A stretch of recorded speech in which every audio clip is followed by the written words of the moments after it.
Sai Alcaraz e entra uma joia, autor desses gols. Atuação de um modo geral, né, Magrão? Todo mundo muito bem na partida. Olha o Mengão tentando, bola por cima, pintando o golaço! O goleiro Davidson, numa batida que vem lá de trás. Tá bem, acho que é só... Vai chegando mais. Já retomou a posse de bola. Olha que jogada. Vai pintar um golaço! Pablo! Tozinho pro fundo das redes do Donza. Que lindo lance, que golaço do Pablo! É isso, a nação. Pablo Lúcio, o escolhido para substituir essa saída do Alcaraz. E por falar em mercado da bola, olha por que o Jorginho não deve chegar no Flamengo nesse começo de ano. A importância que ele tem pro Arsenal. O Arsenal não pode se dar ao luxo de perder o Jorginho nesse momento, tá? O Jorginho é um muito bom jogador, ele não tem tantos minutos e jogos como titular. Por uma questão de circunstâncias do elenco, ele também, claro, né, o tempo tá passando pra ele, mas isso não é porque ele tá jogando mal, inclusive hoje fez mais um bom jogo. O Jorginho geralmente, quando entra ou quando começa, vai bem. Mas tem jogado pouco, imagino que tem uma insatisfação dele ali com o decréscimo de tempo em campo com o Arsenal nessa terceira temporada dele pelo clube. Mas o Arteta usa o Jorginho como um 12º, 13º jogador desse elenco e não pode perder o Jorginho nesse mês de janeiro. Inclusive, eu penso, se não é de bom tom, renovar o contrato do Jorginho, que termina ao fim dessa temporada. Eu sei que tá vindo o Zubimendi, mas deve ir embora o Thomas Partey também. Não sei, tá? O problema é manter um cara que quer ser titular. E você sabe que ele não vai ser titular, ainda mais com a chegada do Zubimendi, do lado do Rice e tal. Mas o Jorginho é um jogador de muito bom nível ainda, e eu acho engraçado ver, nesses rumores de Palmeiras e Flamengo, gente com dúvidas se ele encaixaria no futebol brasileiro. Minha gente, o Jorginho deitaria no futebol brasileiro, independentemente de qual clube. É isso, o jornalista destrinchou o Jorginho no Arsenal, falou sobre a importância dele, e além de Alcaraz e Jorginho no mercado da bola, a gente vai falar sobre Lohan, que está de saída do Flamengo, sobre o Wesley, sobre Lucas Paquetá e também sobre o Bruma. Falando sobre essa final, a Supercopa, que acontecerá amanhã, partidaça, Flamengo versus Botafogo. Flamengo desceu em Belém, nos braços da nação, né? Belém foi a loucura com a chegada do Flamengo, ingressos esgotados para a parte rubro-negra.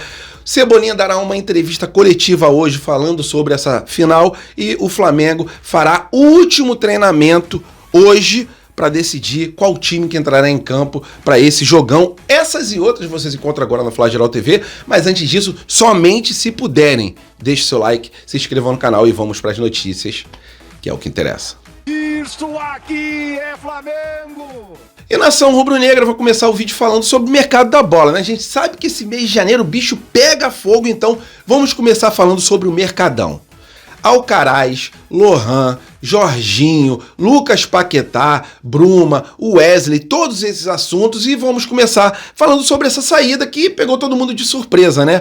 O Alcaraz, que acabou de chegar no Flamengo, tem em torno de 6 meses no time rubro-negro, foi a contratação mais cara da história. O Flamengo pagou ali em torno de 20 milhões de euros para a contratação desse jogador, só que, segundo a avaliação, né, na nota oficial que saiu do Flamengo, segundo a avaliação da comissão técnica, e a gente sabe que também por causa da parte financeira, o Alcaraz não teria tantas oportunidades com o técnico Felipe Luiz. Então, por causa dessa situação, o Flamengo emprestou o Alcaraz para o Everton, mas praticamente com uma obrigação de compra, né? Se ele jogar em torno de 6 jogos, o Everton é obrigado a pagar mais ou menos o valor que o Flamengo pagou por ele, em torno de 18 a 20 milhões de euros. Tá? Então é um jogador que fará falta no time rubro-negro. Vocês acham que é um jogador que deixará saudades?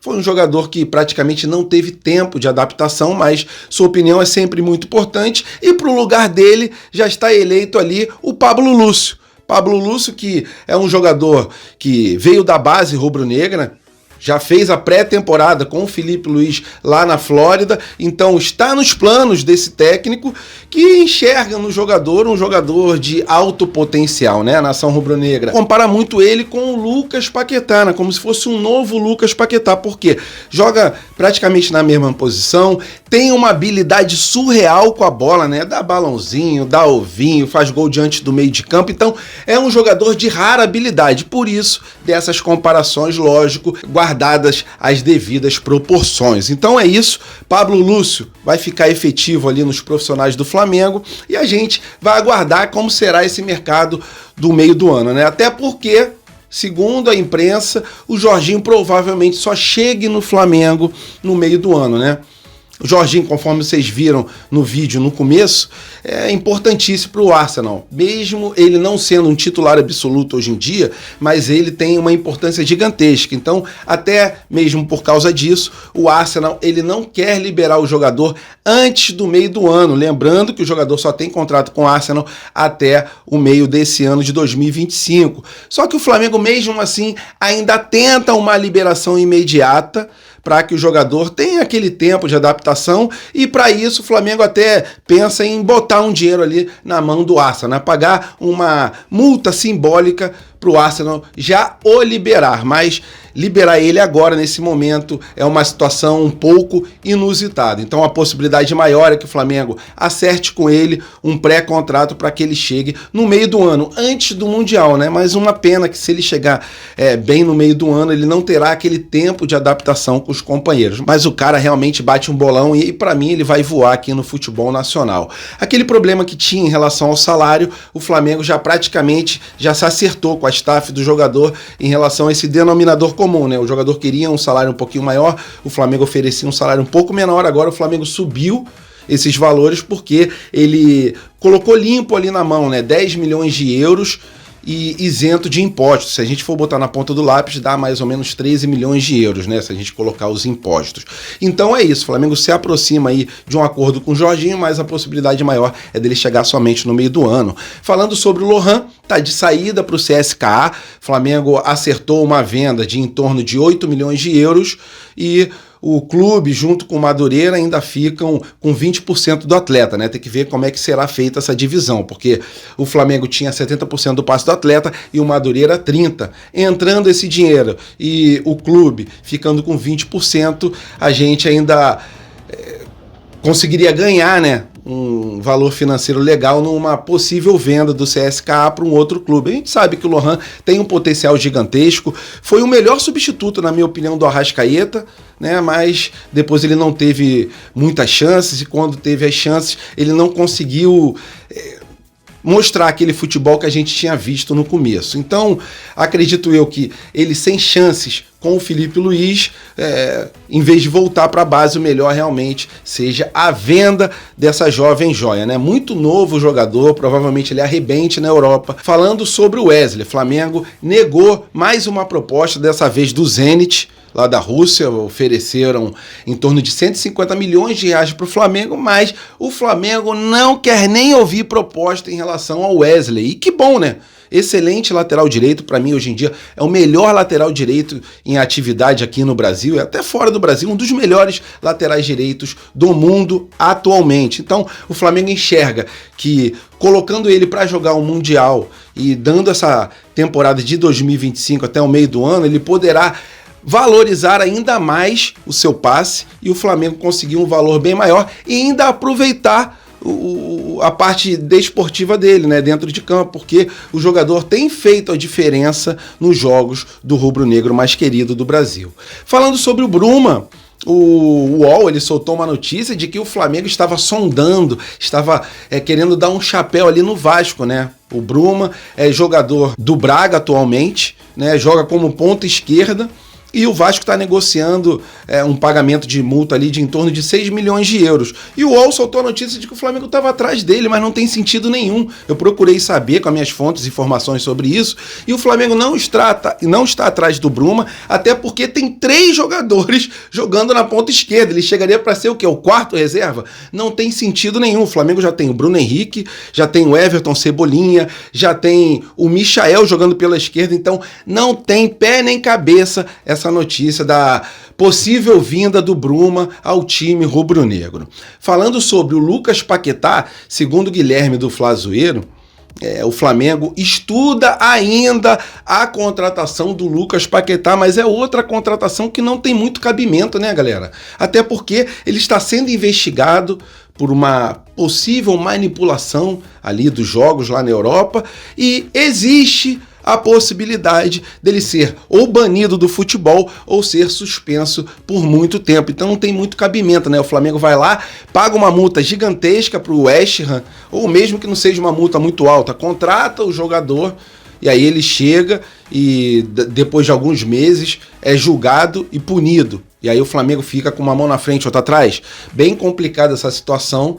E segundo ainda o Guilherme do Flazoeiro, o Flamengo na parte jurídica ainda estuda algum problema em relação à contratação do jogador, mas desde a diretoria passada que existe a mesma notícia de que o Flamengo quer a contratação do Paquetá, mas a parte jurídica ainda estuda possíveis problemas na contratação dele por causa desse julgamento que acontecerá e com a possibilidade até mesmo de um banimento do mundo do futebol. Então é isso sobre o Lucas Paquetá. A gente tem um desejo, lógico, de ver a nossa cria de volta, mas voltando sem trazer nenhum ônus para o time rubro-negro, né? Sobre o mercado da bola é isso. Tentei fazer aquele resumão para vocês. Começo de ano são muitas notícias, algumas desencontradas, notícias mais concretas. E eu queria muito saber sua opinião, principalmente sobre a saída do Alcaraz. O que vocês acharam? Foi muito rápido, foi uma passagem relâmpago, o Flamengo fez certo, né? Não iria aproveitar um jogador que foi tão caro, ou o Flamengo fez errado em não dar mais oportunidade para ele mostrar para o que veio, para mostrar o seu futebol. Por favor, a sua opinião é sempre muito importante, coloca ela aqui embaixo do vídeo, que o Flamengo vá para cima nesse mercado da bola e que traga sempre contratações pontuais para elevar o nível do elenco do Flamengo, porque se for para trazer jogador mediano, aí a gente busca na base que são jogadores com potenciais gigantescos, né? A gente acompanha os jogos do Sub-17, Sub-20, a gente sabe que tem várias joias que, sendo bem lapidadas, podem dar muitos bons frutos para o rubro-negro no profissional. E falando sobre essa grande final, Flamengo versus Botafogo, o Flamengo já chegou em Belém, né? Chegou, conforme vocês viram, nos braços da nação, uma festa incrível, né? O Danilo deve ter ficado surpreso positivamente, porque chegando em estádios lá na Europa, não tinha essa recepção da torcida do Juventus, da Juve. Só que aqui no Brasil é outro patamar, né? A nação rubro-negra é a maior do mundo e dava para ver realmente a cara do Danilo de felicidade, né? Essa final é muito importante para o Flamengo, é muito importante para a moral que dará para o time rubro-negro no restante da temporada. A gente sabe que o Botafogo tá com a faca nos dentes, né? Para eles é uma final de Copa do Mundo, pra gente é mais uma final da Supercopa. Tem muita gente do outro lado falando que eles já são campeões, que eles já ganharam, mas não tem essa não. Somente dentro do gramado que a gente saberá quem será o super campeão do Brasil.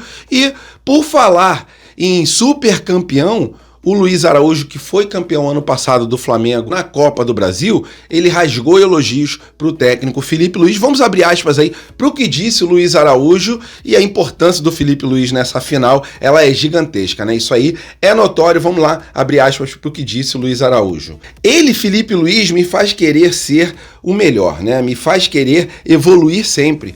Quando eu escolhi o Flamengo, eu sabia que tinham muitos jogadores, mas eu tinha certeza que isso iria elevar o meu nível mental, o meu nível físico e também o meu nível técnico.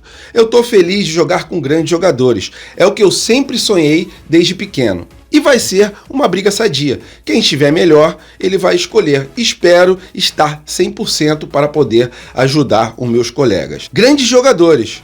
Todos querem jogar e eu também não sou diferente. É fazer o que eu fiz no último jogo. Entrar, dar 2 assistências e mostrar o meu potencial para brigar pela vaga de titular. Todo jogador quer isso. E ele ainda falando sobre a final da Supercopa, ele falou: tenho certeza que será um grande jogo, com grandes jogadores, né? Tanto do nosso lado quanto do lado do Botafogo. Estamos preparados e queremos esse título e vamos trazer, se Deus quiser, esse título para a nação rubro-negra. Então, o Luiz Araújo, rasgando de elogios o Felipe Luiz, que fará o seu último treino no estádio Baianão, lá em Belém, vai na data de hoje, né, preparar os últimos detalhes ali para que o Flamengo entre da melhor forma possível contra o Botafogo. Jogão, vai parar o Brasil, o Flamengo vai estar ali batendo de frente com o Botafogo, vai ter a torcida do Botafogo, vai ter a torcida arco-íris no Brasil inteiro torcendo contra, mas é disso que a gente gosta. Quanto mais batem no Flamengo, mais o Flamengo cresce. E depois desse treinamento que o Flamengo fará no Baianão, 11 horas da manhã, o Cebolinha dará a entrevista coletiva da Supercopa, né? Sempre quando tem Supercopa, jogadores, tanto de um lado quanto do outro, eles dão entrevistas coletivas. E dessa vez o Cebolinha foi o escolhido. Cebolinha que entrou no último jogo, Cebolinha que fez muita falta no final do ano passado, graças a Deus a gente conseguiu trazer o Michael, que também é um excelente jogador que joga pela esquerda, mas a gente sabe que a fase do Cebolinha, quando ele se contundiu, foi ali, naquele momento, era a melhor fase do jogador vestindo vermelho e preto. Então, ele dará essa entrevista coletiva e bem legal a gente ver a festa da nação rubro-negra, abraçando os jogadores do Flamengo, né? Como deve ser bom vestir o vermelho e preto, sentir esse carinho da nação rubro-negra, né? Sendo comandado por um bom técnico, tendo excelentes jogadores ao seu lado. Hoje em dia, ser jogador do Flamengo é um privilégio, tanto na parte futebolística, dentro de campo, com a nação rubro-negra apoiando, também como na parte financeira, porque hoje em dia o Flamengo paga os seus salários em dia e é um sonho para qualquer jogador vestir o vermelho e preto também pela sua vida financeira. É isso, bom jogo a todos e se gostaram do vídeo, por favor, deixe seu like, se inscrevam no canal, vão para cima do Botafogo, amanhã tem mais vídeo e se Deus quiser, amanhã a gente levanta essa taça da Supercopa para começar o ano de 2025 com o pé direito. Tamo juntos, fiquem com Deus, até a próxima e saudações.